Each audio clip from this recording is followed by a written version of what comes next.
My name is Sarah Addington. I went to London for my study abroad to get away from the stress in my life back in the States. I am a former military brat who moved around my entire life. I've never really fit in anywhere. Having been stationary for a while, I was very anxious to get overseas.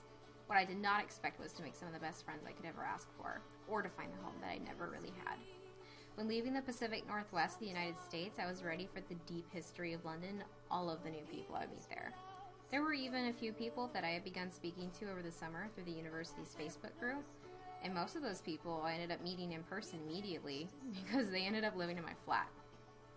Going from living alone in the States to being surrounded by friends all the time was an amazing change. It's hard to feel down all the time when you have great friends making you smile every day. When we weren't in class, we were almost always out on adventures, whether it was around the city of London or exploring new places. I loved the people that I had gotten to know. Many were just as geeky as I am. In fact, within the first several weeks, some friends and I went to an independent film premiere to see one of our favorite actors, David Tennant, and we were actually invited to walk the red carpet and to see the film. It was amazing.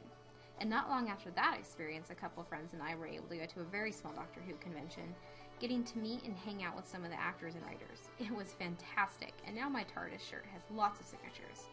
I was also able to attend the world premiere of the final Hobbit film. My friend and I got photos of some of the actors and even a few signatures. The best parts were when Sir Ian McKellen blew kisses at me when he was being pulled away, and the fact that I am actually taller than Peter Jackson himself. I was even able to pay homage to some of my life's biggest influences. Fine art, literature, and science have helped shape who I am, and it was awe-inspiring to be able to see in person the works I have admired my entire life.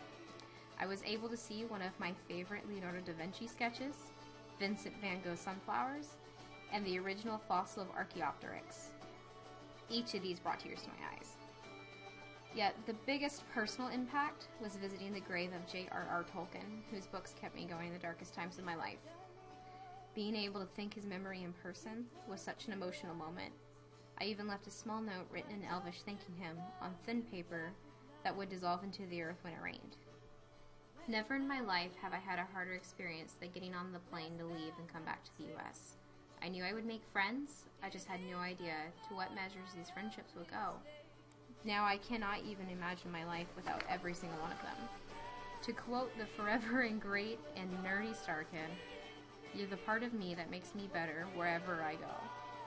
Yes, the United Kingdom made me feel so much at home, but I wouldn't have found this home if it wasn't for every single one of them. And to finally have a place to call my home, in my heart, is better than anything that I could ever imagine.